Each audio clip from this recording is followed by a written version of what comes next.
आज का हमारा वीडियो है CHN सब्जेक्ट के चैप्टर सेकंड का जिसका नाम है डिजीज़। तो इस डिजीज़ के वर्ड मीनिंग से लेकर के ही हम आगे बढ़ेंगे। अगर इस डिजीज़ वर्ड को आप दो पार्ट्स में डिवाइड करें तो वर्ड बनता है डिस प्लस ईज, यानी कि डिस प्लस ईज दो वर्ड से मिलकर के बना है हमारा डिजीज।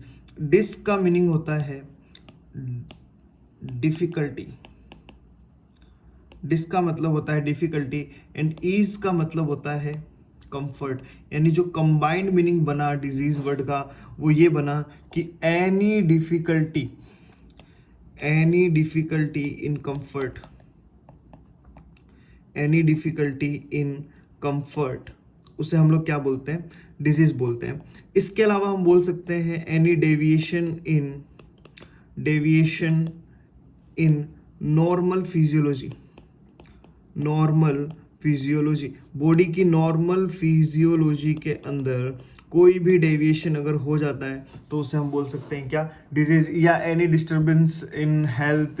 तो बहुत सारे मीनिंग निकलते हैं डिजीज के, बहुत सारी डेफिनेशन बनती है डिजीज की, जितनी पढ़े उतनी कम है, बट एक सिंपल सा मीनिंग ध्यान में रखिए, इनफ है। इसके बाद आप लोगों को मैंने डिजीज से मिले जुले 3 वर्ड और बताए थे, इलनेस, सिकनेस और डिजीज खुद। तो इनका एंड एक वेलनेस टर्म भी बताया था। आई होप अगर आपने लास्ट वीडियो देखा होगा तो आप इन चारों वर्ड से अच्छे से इंट्रोड्यूस हो चुके हैं, अच्छे से आपको इनका मीनिंग पता है, क्योंकि विद एग्जांपल मैं उसमें आपको बता चुका हूं। तो बिना समय खराब किए, बिना टाइम वेस्ट किए हम लोग इसके अंदर नेक्स्ट टॉपिक की तरफ जाएंगे। नेक्स्ट हेडिंग है थ्योरी ऑफ डिजीज, कि डिजीज की थ्योरी कौन कौन सी है। तो डिजीज की थ्योरी में अगर हम बात करें, सबसे पहला नाम आता है सुपरनैचुरल थ्योरी।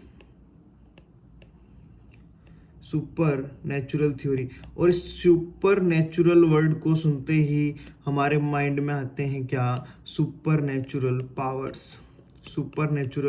पावर्स या जो पैरानॉर्मल एक्टिविटीज होती है, या हिंदी में बोले तो आप सिंपल सा जैसे ही सुपरनैचुरल सुने आप बोल सकते हैं भूत प्रेत, आत्मा, चुड़ैल, इन सब वाली जो थ्योरी है उसे हम लोग बोलते हैं क्या, सुपरनैचुरल थ्योरी। ये बहुत पुराने टाइम की थ्योरी है, एंसेंट टाइम की थ्योरी, जो कि आज के टाइम में एक्सेप्टेबल नहीं है। पुराने टाइम पे क्या कहा जाता था, अगर किसी भी बंदे को कोई क्रॉनिक इलनेस हो गई है जो ट्रीट नहीं हो सकती, इस तरह की कोई बीमारी हो गई है, तो हम क्या बोल देते थे, लोग क्या बोलते थे कि जरूर इसने अपने पिछले जन्म में कुछ गंदे काम किए होंगे, इसने कुछ पाप किया होगा, जिसकी सज़ा इससे अभी मिल रही है, यानी कि अभी इसको इस चीज़ की क्या मिल रही है, पनिशमेंट मिल रही है। या बोल देते थे कि भैया इसके अंदर कोई भूत प्रेत घुस चुका है, शैतान घुस चुका है, डेविल इसके अंदर आ चुका है। ऐसा पुराने ज़माने में मान्यता मानी जाती थी। हालांकि अब फिजिकल हेल्थ की अगर हम बात करें तो ये थ्योरी को एक्सेप्ट नहीं किया जाता है, लोग इसको नहीं मानते हैं। लेकिन बात करें मेंटल इलनेस की, तो अभी भी हमारे कंट्री के ऐसे बहुत से गांव कस्बों में आपको देखने को मिलेगा कि वहाँ पर अभी भी अवेयरनेस इतनी कम है कि वहाँ पे मेंटल डिसऑर्डर होता है तो वो मेंटल हेल्थ जैसी चीज़ पे विश्वास नहीं करते। उनको यही लगता है कि इनके अंदर कोई क्या घुस चुकी है, आत्मा या भूत घुस चुका है। क्लियर है। तो ये नॉर्मल कॉमन सी बात है। यहाँ पे जो क्वेश्चन बनने वाली बात है वो ये है कि सुपरनैचुरल थ्योरी में पहले बोला जाता था कि इसको क्या मिल रही है, पनिशमेंट मिल रही है। तो यहीं से ध्यान रखिएगा कि supernatural theory is also known as punitive theory. Supernatural theory is also known as punitive theory, punishment से याद रखिएगा। देन उसके बाद में डेविल से याद रखिएगा कि भाई डेविल की वजह से, डेविल हो जाने की वजह से, भूत अंदर घुस जाने की वजह से बीमारियां हो गई हैं, जिसका इलाज आपको पता है बाबा लोग अच्छे से करते हैं, बंगाली बाबा बोलते हैं जिन्हें हम। तो याद रखिएगा supernatural theory is also known as demonic theory. Supernatural theory is also known as demonics theory या डिमोनिक थ्योरी। क्लियर है। चलिए नेक्स्ट चलते हैं। नेक्स्ट हमारी जो थ्योरी का नाम है वो है कंटेजियन थ्योरी। नेक्स्ट थ्योरी है कंटेजियन थ्योरी। और ये कंटेजियन थ्योरी क्या बोलती है कि जिस तरह से एक खेत में खेती के लिए बीज रिस्पॉन्सिबल होता है, यानी कि हमें अगर खेती करनी है तो उसमें क्या है, बीज डाल देते हैं, बीज थोड़े से डालते हैं, खेती बहुत सारी मिलती है। उसी तरह कंटेजियन थ्योरी भी किस पर डिपेंड है, सीड्स के ऊपर। यानी कि अगर सीड्स बोले तो कॉजेटिव एजेंट किसी जगह पर जाता है और वहाँ मल्टीप्लिकेशन करता है, तो वो क्या कॉज करता है, डिजीज कॉज करता है। इसको इस तरह से समझाया गया कंटेजियन थ्योरी को। इस थ्योरी का स्टेटमेंट इतना इंपॉर्टेंट नहीं है, बट हाँ ये थ्योरी दी किसने थी, ये बात बहुत इंपॉर्टेंट है, तो ध्यान रखिएगा। Contagion theory is given by Fracastoro. Contagion theory is given by Fracastoro. Contagion theory is given by Fracastoro. Important बात है, ध्यान में रखिएगा, गिवन बाय फ्रेकस-टोरो।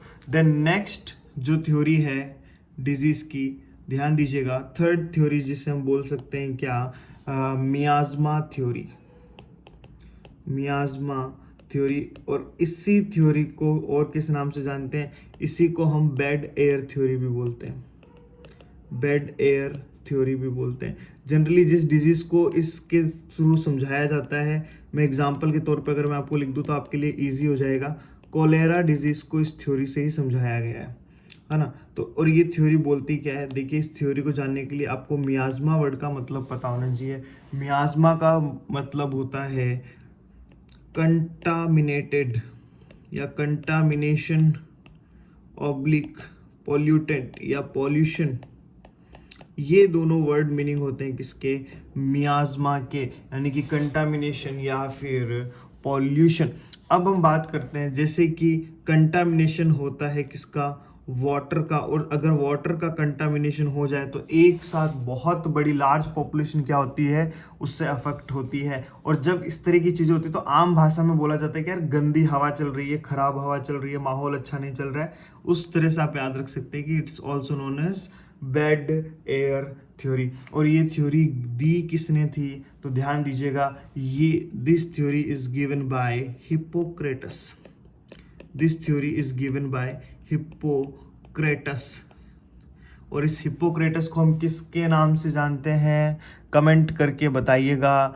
इंपॉर्टेंट चीज़ है, जनरल साइंस की चीज़ है, जीके की तरह पूछी जा सकती है कि हिप्पोक्रेटस कौन है। अगर आप वीडियो देख रहे हैं तो मैं आपसे इसी तरह के बीच बीच में क्वेश्चन पूछता रहूँगा, तो आपको कमेंट सेक्शन में आंसर देना है कि हिप्पोक्रेटस कौन थे। और अगर आपको ये नहीं पता तो आप जिस फील्ड में हैं तो आपको पता होना ज़रूरी है, तो पता कीजिएगा और कमेंट कीजिएगा। चलिए नेक्स्ट थ्योरी की अगर हम बात करते हैं, नेक्स्ट थ्योरी जो हम लोग देखते हैं उसका नाम है क्या, जर्म थ्योरी। और ये जर्म थ्योरी आप लोग पहले भी पढ़ चुके हैं। ये जर्म थ्योरी के बारे में मैं आपको ज़्यादा नहीं बताऊंगा। जर्म थ्योरी जब हम लोगों ने, याद करो, आपको टॉपिक कराया गया था हेल्थ के कॉन्सेप्ट्स, बायोमेडिकल कॉन्सेप्ट बताया गया था, तब आपसे पूछा गया था कि बायोमेडिकल इज बेस्ड ऑन, तो आपने आंसर किया था कि भाई biomedical concept is based on germ theory which is given by Louis Pasteur. याद करो, जब जब लुइस पास्चर याद आएगा तो क्या ट्रिक याद आएगी, आपको ट्रिक याद आएगी VMGPS। आपको ट्रिक याद आएगी क्या, VMGPS। अब ये VMGPS क्या है, तो जाइए प्रीवियस वीडियो में कीजिए रिवीजन और इसको फिर से देख लीजिए, क्लियर है। चलिए आगे बढ़ते हैं। नेक्स्ट थ्योरी जो हम लोग देखते हैं, नेक्स्ट थ्योरी हम लोग जो देखते हैं उस थ्योरी का नाम है क्या, epidemiological triad theory. Next theory जो आप लोग देखते हैं उसका नाम है एपिडेमियोलॉजिकल ट्रायड थ्योरी। और इन सभी थ्योरीज के अंदर जितनी अभी आप लोगों ने थ्योरी पढ़ी, इन सभी में अगर कोई सबसे इंपॉर्टेंट थ्योरी है तो यही इंपॉर्टेंट है, एपिडेमियोलॉजिकल ट्रायड थ्योरी। ये थ्योरी इंपॉर्टेंट क्यों है, क्योंकि फ्रिक्वेंटली इस थ्योरी में से क्वेश्चन पूछे गए हैं। तो आपके जोधपुर एम्स के SNO एग्जाम में पूछा गया था, एम्स रायपुर के एग्जाम में क्वेश्चन आ चुका है। तो याद रखिएगा, एपिडेमियोलॉजिकल ट्रायड थ्योरी क्या बोलती है कि किसी भी डिजीज के कोज होने के लिए ये जो ट्रायंगल होता है, ये जो ट्रायाज एपिडेमियोलॉजिकल ट्रायड होता है, पूरा नाम है एपिडेमियोलॉजिकल ट्रायड थ्योरी, है ना, बीच में रह गया, ये लिख लीजिएगा, एपिडेमियोलॉजिकल ट्रायड थ्योरी। इसमें ये बोलता है कि 3 कंपोनेंट है एपिडेमियोलॉजिकल ट्रायड के, एजेंट, होस्ट एंड एनवायरनमेंट। तो ये थ्योरी बोलती है कि डिजीज कोज होने के लिए इन तीनों के बीच में, एजेंट, होस्ट एंड एनवायरनमेंट के बीच में क्या होना चाहिए, प्रॉपर इंटरेक्शन होना चाहिए, प्रॉपर इंटरेक्शन होना चाहिए। तो ये चीज तो बड़ी अच्छी बता दी गई कि अगर डिजीज का ट्रांसमिशन होना है, डिजीज का प्रोग्रेशन होना है, तो एजेंट, होस्ट एंड एनवायरनमेंट के बीच में क्या होना चाहिए, प्रॉपर इंटरेक्शन होना चाहिए। बट अगर अपने मन की गहराइयों से पूछो, क्या हम डिजीज कोज करना चाहते हैं? नहीं, हम तो डिजीज से प्रिवेंशन करना चाहते हैं। तो इम्पोर्टेंट चीज हाथ में लग गई है, देखिए, अगर हमें किसी डिजीज का क्या रखना है, प्रिवेंशन करना है, डिजीज होने से बचना है, तो हम क्या कर देंगे, इस epidemiological triad, agent, host and environment के प्रॉपर इंटरेक्शन को क्या कर देंगे, ब्रेक कर देंगे। यानी कि हमने मौके पे चौका मारा और इस एजेंट, होस्ट एंड एनवायरनमेंट के इंटरेक्शन को क्या कर लिया, ब्रेक कर दिया। और ब्रेक करने से क्या हुआ, प्रिवेंशन हो गया। क्वेश्चन आता है इस इंटरेक्शन को तोड़ने का, यानी कि डिजीज से प्रिवेंशन करने का बेस्ट मेथड क्या होता है, आंसर कीजिएगा। बेस्ट मेथड क्या होता है? बेस्ट मेथड होता है हैंड वॉशिंग। चाहे आपसे बेस्ट मेथड पूछ ले, चाहे आपसे मोस्ट कॉमन पूछे, आपको आंसर क्या करना है, हैंड वॉशिंग क्या है, बेस्ट तरीका है जिससे डिजीज प्रिवेंट की जा सकती है। याद कीजिए कोविड-19 की फर्स्ट वेव, हमसे बोला गया कि हर 20 मिनट में हाथ धोते रहें, इसके अलावा कोई इलाज नहीं है। आप हाथ धोते रहिए, आपको डिजीज होगी ही नहीं। Is that clear? अब इंपॉर्टेंट बात आती है कि भैया ये एपिडेमियोलॉजिकल ट्रायड थ्योरी दी किसने? तो याद रखिएगा, आप लोगों ने नाम तो सुना ही होगा, किनका, जॉन स्नो का, जॉन स्नो का, जिन्हें हम लोग फादर ऑफ एपिडेमियोलॉजी के नाम से भी जानते हैं। तो याद रखिए जॉन स्नो जी को कि epidemiological triad theory is given by John Snow. Then next theory की बात करते हैं हम लोग। नेक्स्ट थ्योरी हमारी multifactorial theory. Next theory है multifactorial theory. Multifactorial theory नाम से पता चल रहा है, अपने आप में एक्सप्लेन कर रही है कि there are multiple factor for causing of disease and this theory is given by, important बात ये है, ध्यान में रखिएगा, this theory is given by Pettenkofer. This theory is given by Pettenkofer. Is that clear? Star लगा दीजिएगा, star question है। Then इसके बाद नेक्स्ट थ्योरी जो आप लोगों को ध्यान में रखनी है, उस थ्योरी का नाम है क्या, वेब ऑफ कोजिशन।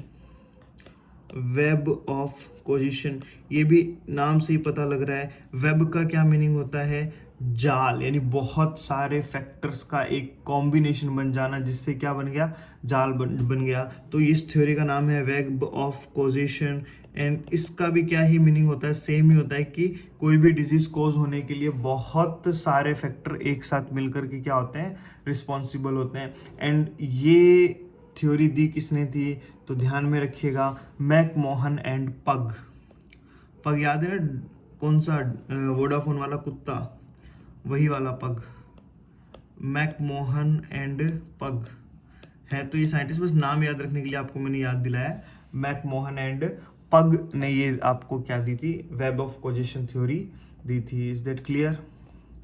चलिए आगे बढ़ते हैं, आगे बढ़ते हैं। नेक्स्ट थ्योरी लिखिएगा, ये थ्योरी की इंपॉर्टेंस सबसे ज्यादा अगर किसी मेडिसिन पद्धति को है तो वो है यूनानी, लेकिन मे भी कई बार अपने से पूछ ले, तो ध्यान रखिएगा, Greek humoral theory. Greek humoral theory, humoral theory, इससे हम लोग थ्योरी ऑफ फॉर ह्यूमर के नाम से भी जानते हैं। अब देखिए यहाँ पे जो ह्यूमोरल वर्ड है इसका क्या मीनिंग होता है। ह्यूमोरल का मतलब होता है फ्लूइड। ये थ्योरी बोलती है कि हमारी जो बॉडी है 4 ह्यूमर से मिलकर के बनी है, यानी कि 4 फ्लूइड्स से मिलकर के बनी है। और वो 4 फ्लूइड कौन कौन से हैं, आप सबसे पहले तो बोलते हैं क्या, येलो बाइल, येलो बाइल। दूसरा आप बोल सकते हैं क्या, ब्लैक बाइल। तीसरा आप बोल सकते हैं क्या, blood. And fourth one is phlegm, fourth one is phlegm. तो ये थ्योरी बोलती है कि आपकी जो बॉडी है वो इन 4 फ्लूइड्स से मिलकर के बनी है, और अगर इन चारों फ्लूइड्स का क्या है, अमाउंट बैलेंस है, तो आपकी बॉडी क्या रहने वाली है, हेल्दी रहने वाली है। और अगर इन फ्लूइड्स क्या होता है, इम्बैलेंस होता है, अगर इनका क्या होता है, इम्बैलेंस देखने को मिलता है, तो हम बोलते हैं कि इम्बैलेंस की वजह से पर्सन को क्या हो जाती है, डिजीज हो जाती है। एंड ये थ्योरी भी किसने दी थी, तो ध्यान में रखिएगा, this theory is also given by Hippocrates. This theory is also given by Hippocrates. तो ये कंप्लीट होती हैं क्या, हमारी थ्योरी ऑफ डिजीज। आज 8 थ्योरी हम लोगों ने देखी, एक बार फिर से रिवाइज कीजिएगा। सबसे पहली थ्योरी है supernatural theory, also known as punitive theory and demonic theory. Then है contagion theory given by Fracastoro. Then third one is miasma theory, जिसे बेड एयर थ्योरी के नाम से भी जानते हैं, और ये दी थी हिप्पोक्रेटस ने। देन आई जर्म थ्योरी, जो कि ल्यूइस पास्चर ने दी है। एपिडेमियोलॉजिकल ट्रायड थ्योरी हम लोगों ने देखी, जो कि जॉनसन ने दी है। देन उसके बाद मल्टीफैक्टोरियल थ्योरी देखी आप लोगों ने, जो कि पैटर्न कॉफलर ने दी। देन हमने देखा वेब ऑफ कोजेशन थ्योरी, जिसके फाउंडर है मैकमोहन एंड पग। देन 8th नंबर पे लास्ट ग्रीक ह्यूमोरल थ्योरी, जिसे हम लोग थ्योरी ऑफ 4 फ्लूइड्स के नाम से भी जानते हैं। और ये आप लोगों की कंप्लीट होती है क्या, theories of disease. I hope आप लोगों को समझ में आया होगा।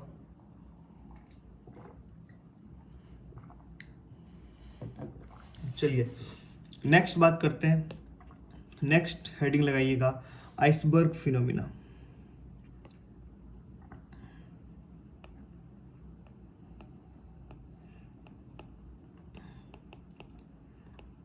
आइसबर्ग फिनोमिना, क्लियर है। आइसबर्ग फिनोमिना समझिएगा, आइसबर्ग क्या होता है आप सभी लोगों को पता है। ये क्या है, एक समुद्र की बड़ी सी सरफेस, ये बड़े से समुद्र की सरफेस, एंड उसके बीच में क्या है, एक बर्फ का टापू है, क्लियर है। एक समुद्र में ये बर्फ का टापू है। इसके अगर हम पार्ट्स के नाम रखें, इसे हम लोग बोलते हैं क्या, विजिबल पार्ट, विजिबल पार्ट, या इसी को आप लोग जानते हैं किस नाम से, फ्लोटिंग टिप के नाम से, फ्लोटिंग टिप के नाम से। देन ये जो हिडन पार्ट है, जो पानी के अंदर का पार्ट है, इसे हम बोलते हैं हिडन पार्ट, या फिर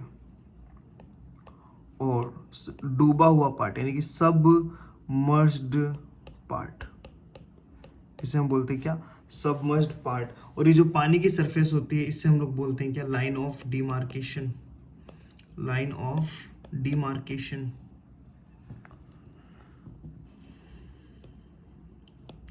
अब किस में किस ग्रुप को रखा जाता है, इसको देखते हैं। देखिए विजिबल पार्ट का मतलब है जो सारी चीजें दिख रही हैं। यहां हम देखते हैं केस एंड कैरियर नाम की 2 चीज होती है। केस एंड कैरियर दोनों ही माइक्रो ऑर्गेनिज्म को क्या करते हैं, कैरी करके रखते हैं। केस बता देता है कि हाँ भैया मेरे पास माइक्रो ऑर्गेनिज्म है, यानी कि वो क्या शो कर देता है, इंडिकेशन शो कर देता है, साइन एंड सिम्टम शो कर देता है।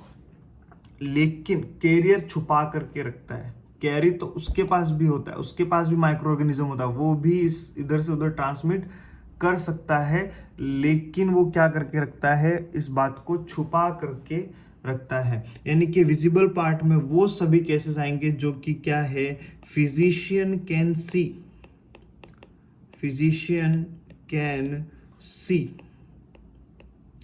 एंड सबमर्ज पार्ट में वो चीज आएंगी कि भैया physician can't see, physician can't see, यानी कि अब अगर मैं बात करूं यहाँ पे हम रख सकते हैं किसको, केस को रख सकते हैं, सिम्प्टोमेटिक ग्रुप को रख सकते हैं, या आप बोल सकते हैं डायग्नोस्ड ग्रुप को रख सकते हैं, डायग्नोस्ड ग्रुप को रख सकते हैं। यहां हम किसको रख सकते हैं, कैरियर को रख सकते हैं, या हम इस पे यहाँ पे बोल सकते हैं एसिम्प्टोमेटिक ग्रुप को रख सकते हैं, या अनडायग्नोस्ड ग्रुप को रख सकते हैं, अनडायग्नोस्ड ग्रुप को रख सकते हैं। क्लियर है। तो क्वेश्चन आता है कि भैया आइसबर्ग फिनोमिना किसको डिफरेंशिएट करने के काम आता है, केस एंड कैरियर को, दूसरा बन सकता है सिम्प्टोमेटिक एसिम्प्टोमेटिक को, डायग्नोस्ड और अनडायग्नोस्ड को। तीनों ही बात तो ये सही हैं, लेकिन मान लो एक टर्म यूज ली जाती है इन सभी को मिला करके, एक टर्म यूज ली जाती है इन सभी को मिला करके, इन तीनों को मिला करके कॉमन टर्म यूज ली जाती है जिससे बोला जाता है क्या, अपरेंट केसेस, अपरेंट केसेस जो बाहर दिख रहे हैं, और इनको तीनों को मिला करके क्या बोला जाता है, इन अपरेंट केसेस, इन तीनों को मिला करके बोला जाता है क्या, इन अपरेंट केसेस, यानी कि छुपे हुए जो दिखाई नहीं दे रहे हैं। यानी कि आप बोल सकते हैं ultimately last goal iceberg phenomena का क्या होता है, apparent cases and inapparent cases को सेपरेट करना। Is that clear to all of you. Then बचा लाइन ऑफ डिमार्केशन को। तो अब देखिए जिन्होंने सिम्टम शो कर दिए वो फ्लोटिंग टिप में, जिन्होंने सिम्टम नहीं शो किए वो आपके हिडन पार्ट के अंदर, सबमर्ज्ड पार्ट के अंदर। अब ऐसे लोग जिनके अंदर क्या थे, सिम्टम्स आ गए लेकिन अभी तक डायग्नोस्ड नहीं हुआ है, अभी तक हमने उसको केस नहीं बोला है, अभी वो क्या है, अंडर डायग्नोसिस है। तो लाइन ऑफ डिमार्केशन में हम किसको रखते हैं, अंडर डायग्नोसिस केसेस को, अंडर डायग्नोसिस केसेस को। देखिए मैं आपको एक परफेक्ट एग्जांपल देता हूं, जैसे कि आप लोगों ने वर्ल्डोमीटर देखा होगा कोविड की सिचुएशन में, हम डेली गूगल पे चेक करते थे कि भैया कितने केसेस पॉजिटिव आ गए, कितने लोगों की डेथ हो गई। तो वो जो गूगल बताता था कि आज 1 लाख लोग क्या आए, पॉजिटिव आए, वो किसको डिनोट कर रहे हैं, फ्लोटिंग टिप को डिनोट कर रहे हैं। बोला गया कि भैया आज 4 लाख लोगों के क्या लिए गए, सैंपल लिए गए। अब उन लोगों की रिपोर्ट कब आएगी, आफ्टर 24 आवर। तो जो ये 24 आवर्स का टाइम था, 24 घंटे का टाइम था जिसमें उनका प्रोसेस चल रहा था, लेबोरेटरी में जांच चल रही थी, उस टाइम पे उस पॉपुलेशन को हम किससे डिनोट करते हैं, लाइन ऑफ डिमार्केशन से डिनोट करते हैं। Is that clear. तो ये होता है आइसबर्ग फिनोमिना का बेसिक। अब लेकिन आइसबर्ग फिनोमिना के जो क्वेश्चंस आते हैं, आइसबर्ग फिनोमिना के मैं आपको 3 क्वेश्चन बता रहा हूं। जनरली इन 3 क्वेश्चन के बाहर आपका क्वेश्चन नहीं जाएगा। सबसे पहला क्वेश्चन ये पूछा जाता है कि बेस्ट फ्लोटिंग टिप कौन सी डिजीज में देखने को मिलती है, बेस्ट फ्लोटिंग टिप कहां देखने को मिलती है। तो आपको आंसर करना है बेस्ट फ्लोटिंग टिप आपको PEM के अंदर, प्रोटीन एनर्जी माल न्यूट्रिशन के अंदर आप लोगों को देखने को मिलती है। सेकंड क्वेश्चन पूछा जाता है बेस्ट आइसबर्ग फिनोमिना कौन सी डिजीज के ऊपर, बेस्ट आइसबर्ग फिनोमिना कौन सी डिजीज पर शो होता है। तो याद रखिएगा डिप्थीरिया के ऊपर, डिप्थीरिया ऐसी डिजीज है जहां पर आइसबर्ग फिनोमिना परफेक्टली शो होता है। Best floating tip, protein energy mall nutrition, best iceberg phenomena, diphtheria. And the last question, कुछ ऐसी डिजीजेस है जहां पर आइसबर्ग फिनोमिना अप्लाई नहीं होता है। Where iceberg phenomena not apply, phenomenon not apply, underline कीजिएगा इसको। ऐसी डिजीज जहां पे आइसबर्ग फिनोमिना अप्लाई नहीं होता है, और इसका आंसर ध्यान में रखना वेरी वेरी इंपॉर्टेंट है। नॉर्सेट 2020 2022 में ये क्वेश्चन पूछा जा चुका है। तो ऐसी कौन कौन सी डिजीज है, याद रखिएगा, मीजल्स, रूबेला,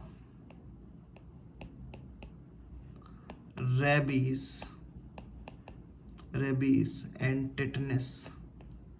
ये 4 डिजीज हैं जहां पर आइसबर्ग फिनोमिना अप्लाई नहीं होता है। Measles, rubella, rabies and tetanus very very important है, याद में रखिएगा। नोट सेट में ये क्वेश्चन पूछा जा चुका है और CHO एग्जाम में भी पूछा जाएगा। ये कंप्लीट होता है हमारा क्या, आइसबर्ग फिनोमिना। क्लियर है। नेक्स्ट टॉपिक है जो हमारा आज का वेरी वेरी इंपॉर्टेंट, ये टॉपिक याद रखना बड़ा ही जरूरी है। टॉपिक है disease cycle.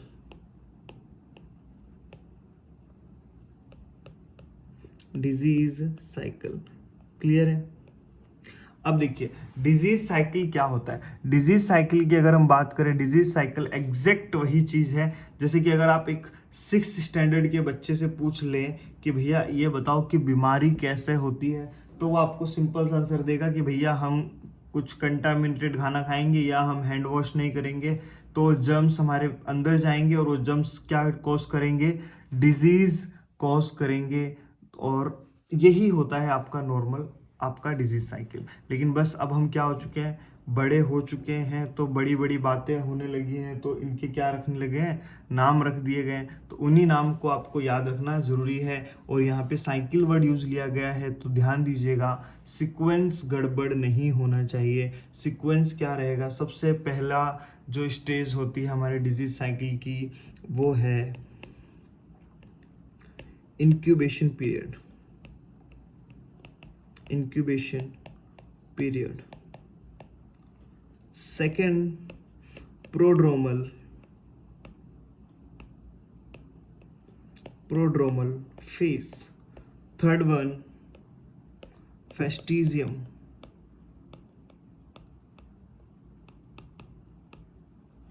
and the fourth one deferens, fifth one convalescence, and the last one defecation.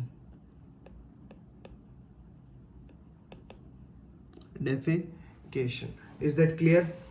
ये सीक्वेंस नहीं गड़बड़ होना चाहिए, अच्छे से याद कर लीजिए। Very very very very important है, जिसमें इंक्यूबेशन पीरियड तो इतना इंपॉर्टेंट है, आपके नोट से 2022 में पूछा गया है। इसमें से क्या क्वेश्चन पूछा गया है मैं आपको जरूर बताऊंगा। पूरा का पूरा डिजीज साइकिल ही वेरी इंपॉर्टेंट है। ठीक है, तो हेडिंग लगा लीजिए सबसे पहले इंक्यूबेशन पीरियड। हेडिंग लगा लीजिएगा सबसे पहले इंक्यूबेशन पीरियड।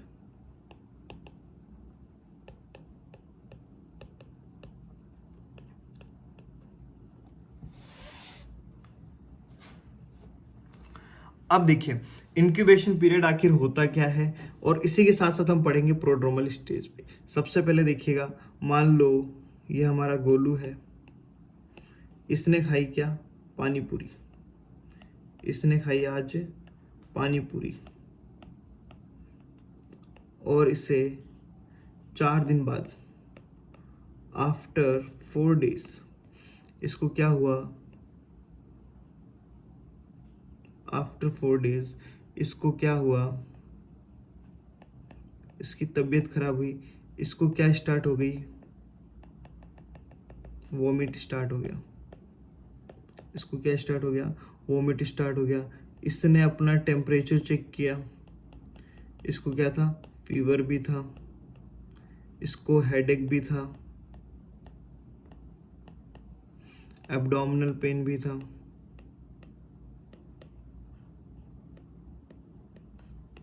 तो ये सारा जो आप लोगों को यहाँ पे सिम्टम्स देखने को मिले, ये जनरली इनको हम लोग क्या बोलते हैं, general sign and symptom, general sign and symptoms. And ये यहाँ पे जो पानी पूरी इसने खाई, तो पानी पूरी के थ्रू क्या हुई, एंट्री ऑफ माइक्रो ऑर्गेनिज्म हुई।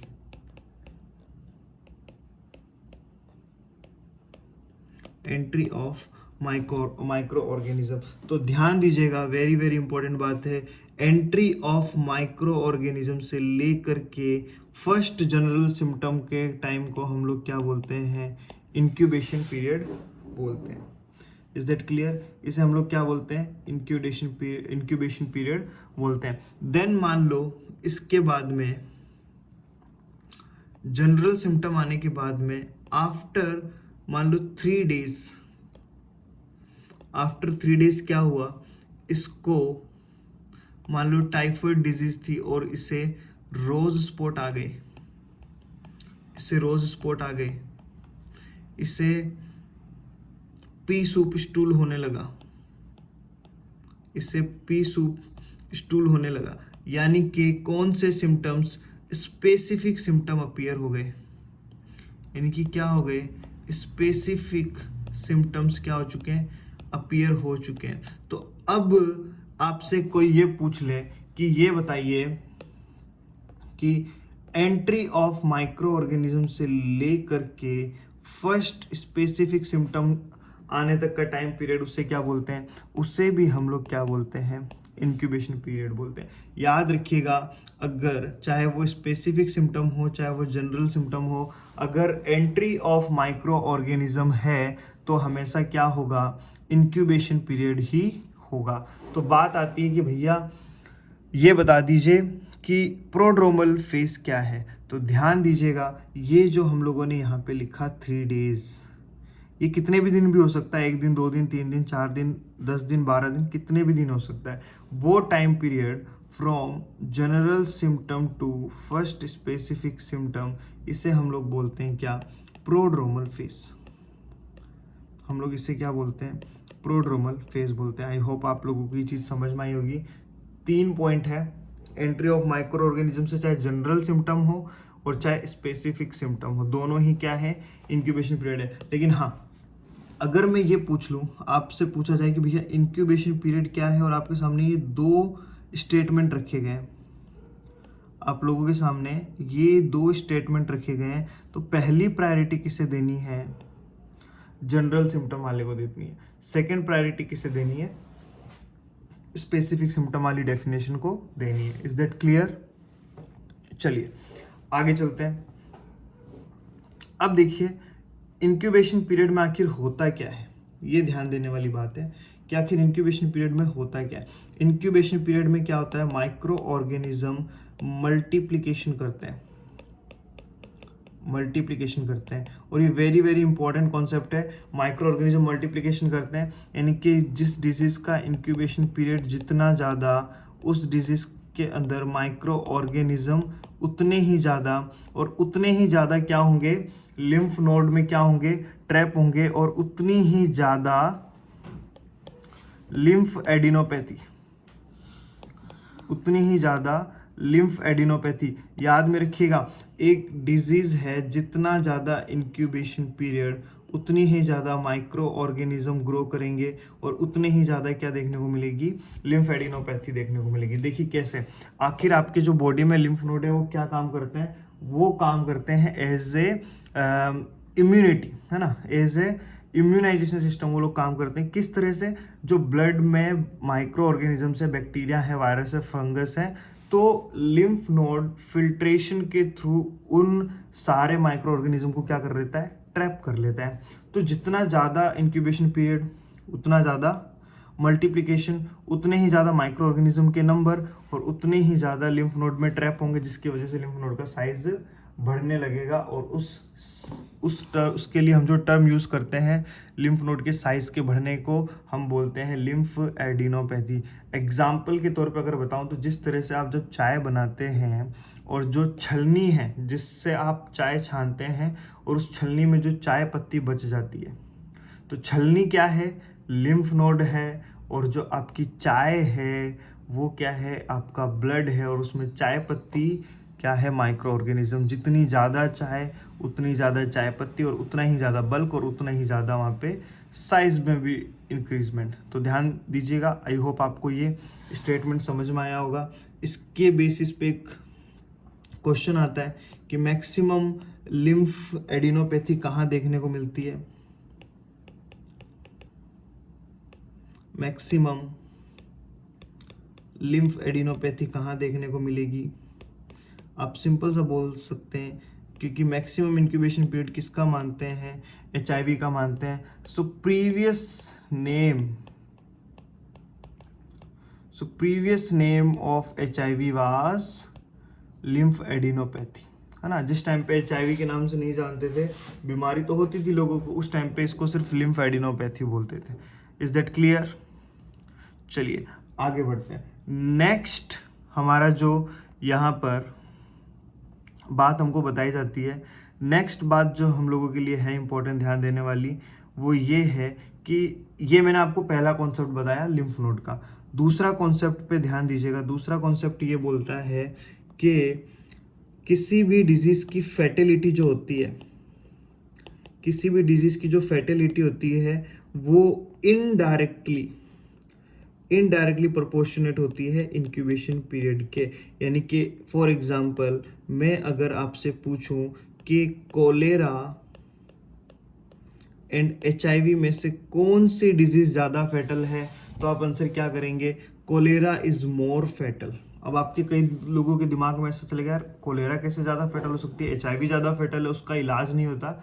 जी नहीं, ऐसा नहीं है। मान लो जैसे आज अभी आपको बोल दिया जाए कि भैया राजस्थान CHO का एग्ज़ाम 28 फेब को होगा, तो आप उसके लिए रेडी रहेंगे, आप उसके लिए ध्यान में रखेंगे कि हाँ चलो ठीक है 28 फेब को एग्ज़ाम है, ठीक है आप रेडी हैं। लेकिन सडन कोई नोटिफिकेशन आए और उसमें ये दे दिया जाए कि राजस्थान CHO का एग्ज़ाम 1 जनवरी को कंडक्ट किया जाएगा, अब बताइए आपकी हालत क्या होगी? ज़्यादा भयंकर कंडीशन कौन सी? आप हड़बड़ा जाएंगे, आपको कुछ सूझेगा नहीं, आप प्रिपरेशन नहीं कर पाएंगे। तो एग्जैक्ट यही कॉन्सेप्ट लगता है। कोलेरा में बेचारे के पास कुछ घंटे होते हैं, कई बार होता है 3 से 4 घंटे के अंदर डिजीज पूरी प्रोग्रेशन करके बंदे का डिहाइड्रेशन से बुरा हाल और बंदा राम नाम सत्य है। क्लियर है? टाइम ही नहीं मिल रहा उसको मैनेज करने के लिए, इतना कम इंक्यूबेशन पीरियड है। लेकिन HIV आराम से आएगा। आज इन्फेक्शन अगर बाई चांस हुआ, 10 साल बाद तो हम क्या देंगे? थोड़े बहुत कोई सिम्टम दे देंगे, वो भी हमारा मन किया तो 15 साल ले लेंगे, 20 साल ले लेंगे, लेकिन बहुत आराम से टाइम मिलता है। यानी कि इंक्यूबेशन पीरियड जितना कम, उस डिजीज की फैटेलिटी उतनी ही ज़्यादा। यानी कोलेरा की फैटेलिटी ज़्यादा, HIV की कम। आई होप आप लोगों को ये समझ में आया कॉन्सेप्ट। इस कॉन्सेप्ट के बेस पे आपको मैं क्वेश्चन दूंगा, ध्यान दीजिएगा। चलिए अब लास्ट कॉन्सेप्ट इंक्यूबेशन पीरियड का आपसे पूछा जाता है, क्वारंटीन पीरियड कितना होता है? आप अब आंसर करेंगे 14 दिन। 14 दिन आपका मन चिल्ला चिल्ला के बोल रहा है 14 दिन। जी नहीं, कोविड के सदमे से बाहर आ जाइए। क्वारंटीन हर बीमारी का 14 दिन नहीं होता, वो अलग अलग हो सकता है ना। कितना अलग हो सकता है? तो आप 14 दिन ना बोल करके क्या बोलेंगे? किसी भी डिजीज का मैक्सिमम इंक्यूबेशन पीरियड उस डिजीज का क्या होता है? क्वारंटीन पीरियड होता है। क्लियर है? उसका टाइम कब क्लोज हो जाता है?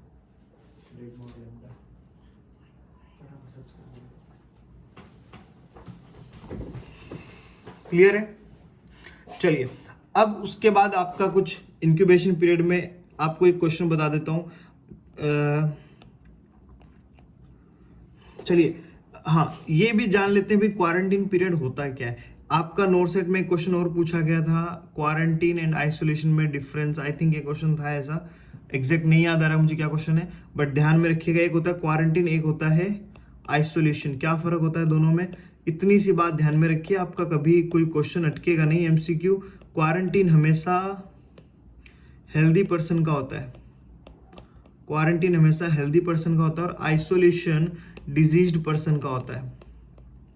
इतनी सी बात याद रखो, कभी नहीं अटकोगे क्वारंटीन एंड आइसोलेशन के अंदर। चलिए अब इसके अलावा इंपॉर्टेंट बात, इंक्यूबेशन पीरियड, जो कि आप ये क्वेश्चन आपके नोट सेट 2022 का है कि incubation period is calculated by, calculated by, सीधे सीधा आंसर याद रखिएगा, रिसर्च का मेथड है, कैलकुलेशन का मेथड है। हम इसको अभी थोड़ा हम क्या शॉर्ट में बना रहे हैं, तो अच्छे से मैं आपको एक्सप्लेन यहाँ पे करूँगा तो बहुत टाइम लग जाएगा हम लोगों का, क्योंकि यहाँ पे 4 ऑप्शन थे, मीन, मोड एंड मीडियन, है ना। तो इन सबको हम कैलकुलेट करके हम लोग जो सबसे परफेक्ट वैल्यू आती है इंक्यूबेशन पीरियड की, तो ध्यान दीजिएगा मीडियन के थ्रू आपका incubation period is calculated by median. Very important है, नोट से 2022 में आ चुका है, आगे भी रिपीट होने के पूरे पूरे चांसेस हैं। उसके अलावा क्वेश्चन आ सकता है कि क्या इंक्यूबेशन पीरियड में सिम्टम्स आते हैं या नहीं आते हैं। ध्यान दीजिएगा, incubation period is asymptomatic, asymptomatic. आप बोलेंगे कि सर स्पेसिफिक तो आ गए ना, तो उस बीच में जनरल तो रहेंगे। That's why I am telling to you कि first priority is entry of microorganism to first general symptom, ना कि एंट्री ऑफ माइक्रो ऑर्गेनिज्म से फर्स्ट स्पेसिफिक सिम्टम। वो जो सेकंड आपको पॉइंट लिखा वो जस्ट हमने एक्सेप्ट किया है, बट एक्चुअल डेफिनेशन तो यही होती है कि एंट्री ऑफ माइक्रो ऑर्गेनिज्म से लेकर के पहला general symptom. Is that clear. Question आता है क्या इंक्यूबेशन पीरियड में डायग्नोसिस पॉसिबल है, तो आप बोलेंगे कि diagnosis not possible, not possible. I hope आप लोगों को इंक्यूबेशन पीरियड समझ में आया होगा, कोई कसर नहीं छोड़ी हम लोगों ने इंक्यूबेशन पीरियड के अंदर, तो अच्छा है। आगे बढ़ते हैं। नेक्स्ट सेकेंड स्टेज हम लोगों ने पढ़ी। सेकेंड स्टेज क्या है डिजीज साइकिल की, प्रोड्रोमल स्टेज। प्रोड्रोमल स्टेज होती क्या है ये आप लोगों ने देख लिया है अच्छे से, कि first general symptom to first specific symptom के बीच का जो टाइम पीरियड है उसे हम लोग क्या बोलते हैं, प्रोड्रोमल स्टेज। अब यहाँ पे क्वेश्चन आता है क्या ये स्टेज सिम्प्टोमेटिक होती है, बिल्कुल ये स्टेज होती है सिम्प्टोमेटिक। ये जो फेज होती है इसके अंदर क्या प्रेजेंट होते हैं, जनरल सिम्टम प्रेजेंट होते हैं।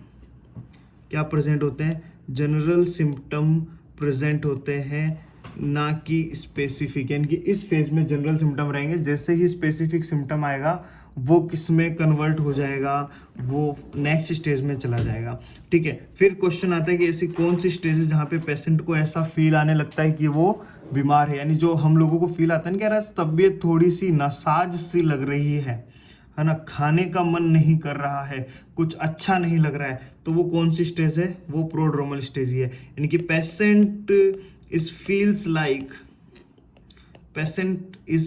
Like something wrong in body, like something wrong in body।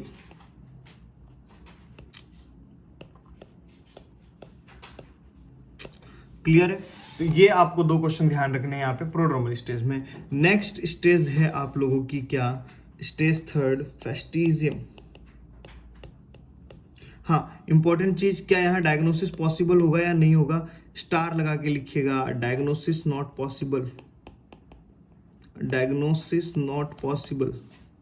क्योंकि देखिए जनरल सिम्टम है, स्पेसिफिक नहीं है ना, इसलिए डायग्नोसिस नहीं हो पाएगा। अब आ जाइए फेस्टिजियम में। हाँ, यहाँ से आपका डायग्नोसिस पॉसिबल है। फेस्टिजियम से क्या हो सकता है, डायग्नोसिस पॉसिबल है। अब देखिए इसको समझिएगा, F for fastigium and F for, fast word को पकड़िए और बोलिए fast. F for fastigium, F for fast. Fast क्या होते हैं, सिम्पटम्स। फास्ट क्या होते हैं, अपीयरिंग सिम्टम्स। सिम्टम्स इतने फास्ट हो जाते हैं, इतने तेजी से बढ़ने लगते हैं कि डिजीज अपने पीक पर पहुंच जाती है। डिजीज एट पीक, डिजीज अपने पीक लेवल पर पहुंच जाती है। कौन से स्टेज के अंदर, फेस्टिजियम स्टेज के अंदर। नेक्स्ट फेस्टिजियम के बाद जो स्टेज आती है, fourth one stage is डेफ्रेवेंसेस।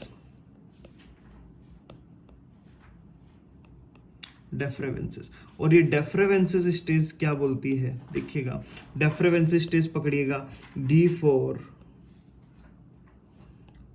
For defervescence, D for decline, D for defervescence, D for decline. Decline in sign and symptoms. Decline in sign and symptoms. And जब साइन एंड सिम्टम्स में decline आना start हो गया है, मतलब कि sign and symptom में decline आना स्टार्ट हो गया, मतलब कि आप बोलेंगे रिकवरी स्टार्ट हो चुकी है। रिकवरी क्या हो चुकी है? स्टार्ट हो चुकी है। क्वेश्चन आता है रिकवरी कौन से स्टेज में स्टार्ट होती है, तो आप बोल सकते हैं किसके अंदर? डेफरेंस स्टेज के अंदर। लेकिन जो यहाँ पर रिकवरी होती है, लेकिन जो यहाँ पर आपकी जो रिकवरी होती है, वो रिकवरी होती है very slow. This recovery is very slow. इस वेरी स्लो वर्ड को आप अंडरलाइन कीजिएगा। Recovery is very slow. Then इसके बाद में फिफ्थ स्टेज आती है हम लोगों की कन्वलेसेंस।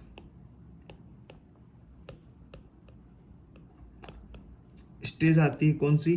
कन्वलेसेंस स्टेज। यहां पर भी इस वर्ड को पकड़िएगा। C for convalescence, C for continuous.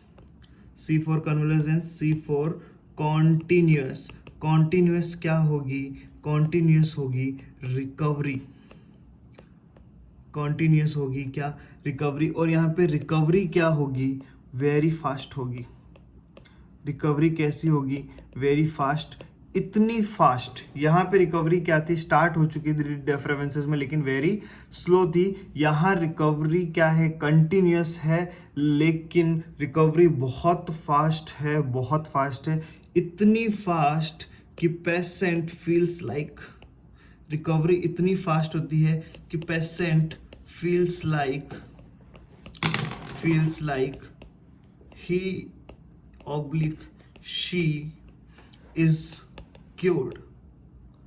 Patient को ऐसा लगता है कि वो सही हो चुका है एकदम बढ़िया तरीके से। अब मुझे आप एग्जांपल, आपको एक क्वेश्चन पूछना चाहूँगा मैं। जैसे कि मान लो आज आप भी, आपकी क्लास के बाद थोड़ी तबीयत खराब हो, आपको थोड़ा सा फीवर सा लगे, हेडेक सा लगे, तो आप क्या करेंगे?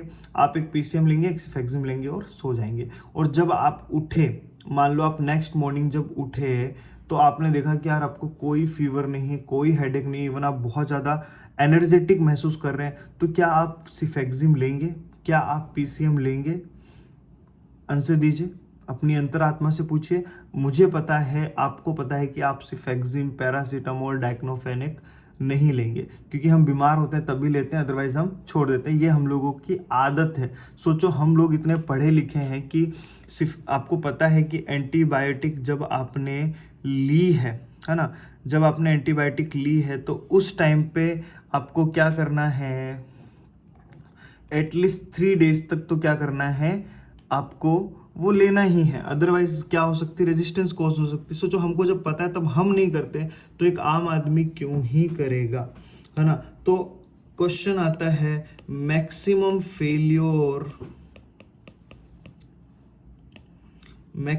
फेलियर ऑफ ट्रीटमेंट कौन सी स्टेज में देखने को मिलता है? विड्रॉवल ऑफ ट्रीटमेंट कौन से स्टेज में देखने को मिलता है?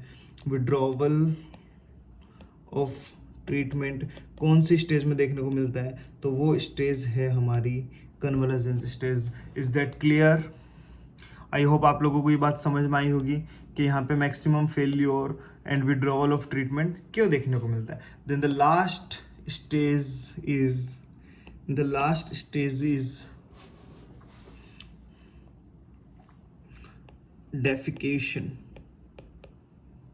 डेफिकेशन या डेफेक्शन, कुछ भी बोल सकते हैं, आप लोगों की मर्जी। ये स्टेज होती है जहाँ पे क्या होता है? रिकवरी क्या हो जाती है? कंप्लीट हो जाती है। रिकवरी कंप्लीट हो जाती है। Person will be free from infection.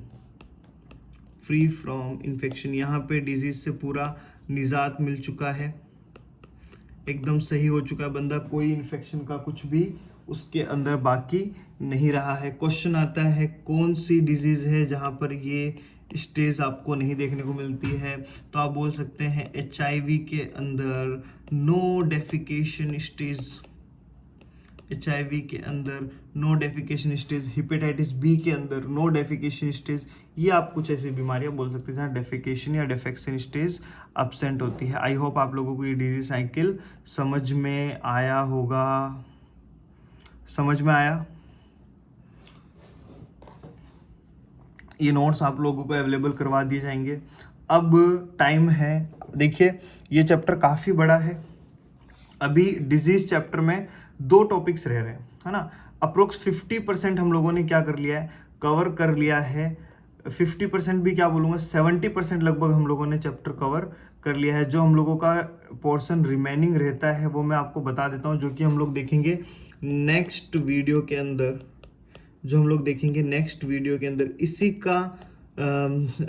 का सेकेंड पार्ट होगा, जिसमें 2 वेरी वेरी इंपॉर्टेंट टॉपिक कौन कौन से, वो आप लोगों को पता है कि कितने इंपॉर्टेंट है ना, मुझे ज़्यादा बताने की ज़रूरत नहीं है। लेवल ऑफ प्रिवेंशन, इसी चैप्टर का टॉपिक है लेवल ऑफ प्रिवेंशन। ऐसा मेथड बताऊंगा कि ज़िंदगी में भी कभी लेवल ऑफ प्रिवेंशन के क्वेश्चन गलत नहीं करोगे।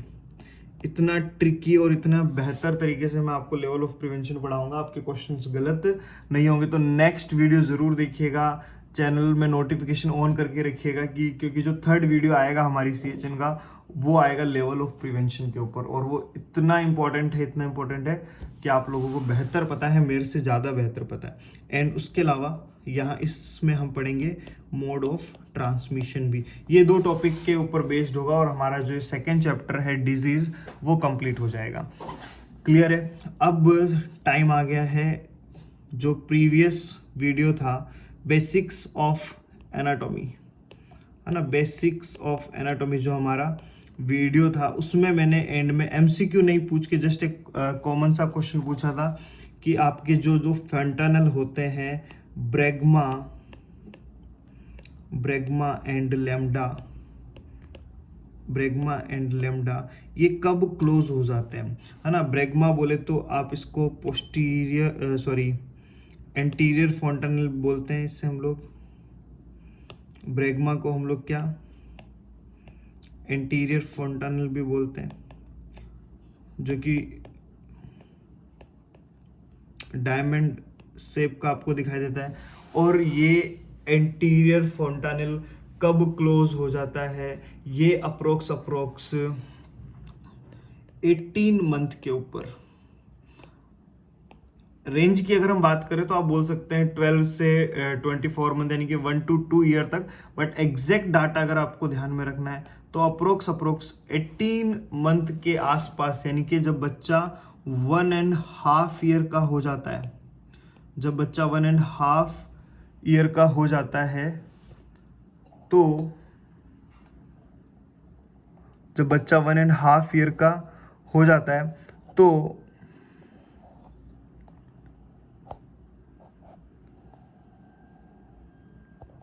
सॉरी फॉर डिस्टर्बेंस, जब बच्चा 1.5 ईयर का हो जाता है तो वहां पर क्या देखने को मिलता है, ब्रेग्मा यानी कि एंटीरियर फॉन्टानल क्लोज हो जाता है ना। जैसे अगर आप बच्चे के सर पे ऐसे हाथ मारते तो तलतला सा रहता है ना, ऐसा लगता है फ्लूइड बह रहा हो सर में, हड्डी नहीं नजर आती है।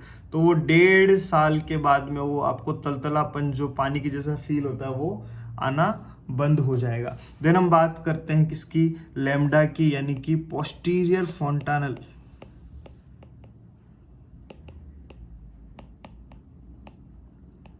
पोस्टीरियर फॉन्टानल ये कब क्लोज हो जाता है, पोस्टीरियर फॉन्टानल आप लोगों का क्लोज हो जाता है 1.5 मंथ, यानी कि 1.5 मंथ पर।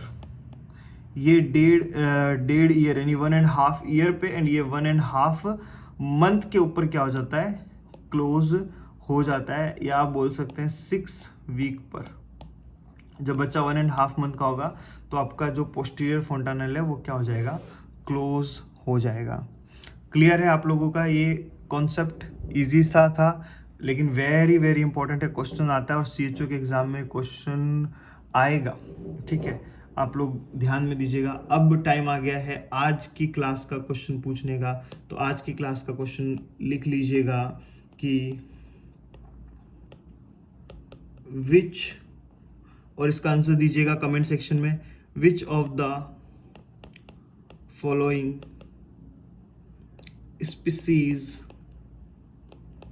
species having lowest incubation period। 1 second में आंसर आ जाएगा अगर ध्यान से आज की क्लास ली है तो, अदरवाइज ढूंढते रहो, ढूंढ लेना, फिर ढूंढोगे कि भाई इसका इंक्यूबेशन पीरियड क्या होता है, इसका इंक्यूबेशन पीरियड क्या होता है। पता रखने की नीड ही नहीं है, डायरेक्ट क्वेश्चन का आंसर हो जाएगा। लिख लीजिएगा, इसके ऑप्शन लिख लीजिएगा, वाइवेक्स, ऑप्शन बी लिखिएगा फैल्सिपेरम, ऑप्शन सी लिखिएगा malariae, and option D ovale. Clear है? तो आपका क्वेश्चन आपके सामने, which of the following species having lowest incubation period, vivax, falciparum, malariae and ovale. Answer क्या होगा कमेंट सेक्शन में दे दीजिएगा। बाकी डिटेल में मिलते हैं इसके अंदर नेक्स्ट वीडियो में। Thank you.